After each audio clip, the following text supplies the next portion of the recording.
மடக்கி வச்சிடணும். முட்டி லெவல் இப்படி மடக்கிறது. மடக்கிட்டு இந்த காலை இப்படி ரெஸ்ட் பண்ணிவிட்டு கையை இப்படி பாருங்க இப்படி அழுத்திட்டு இது இப்படி தான் போகும், நம்ம பாடிக்கு இப்படி தான் போகும்.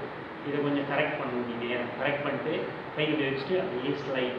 மேட்டில் போனீங்கன்னா மூவ் ஆக முடியாது, பாடியை தூக்க முடியாது. அப்படி வச்சுட்டு ஹீல் இஸ் பாயிண்ட்டு ஹோல்டர். முடிஞ்சால் அந்த கை சும்மா தான் இருக்குது.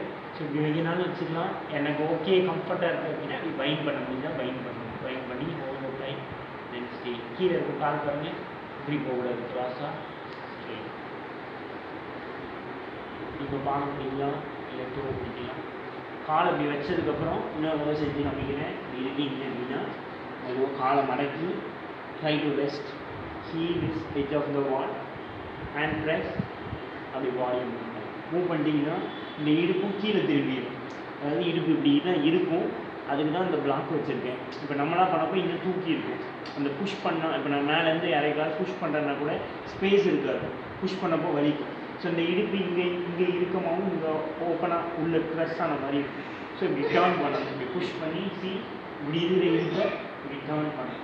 டேர்ன் பண்ணி ஸ்லைட் அவுட் தென் போகும். Same pose. இதுதான் நீங்கள் பெல்ட் போட்டு ஃபேஸிங் அப்ளை பண்ணீங்க. வித்தவுட் பெல்ட் நீங்களே ஸ்ட்ரெச் பண்ணுறீங்க. Knees lock automatically. Hips are even. கொஞ்சம் இந்த ஸ்பேஸ் மட்டும் இருக்கும் பிளாக் வச்சுருக்கனால. ஆப்ஷன் இதே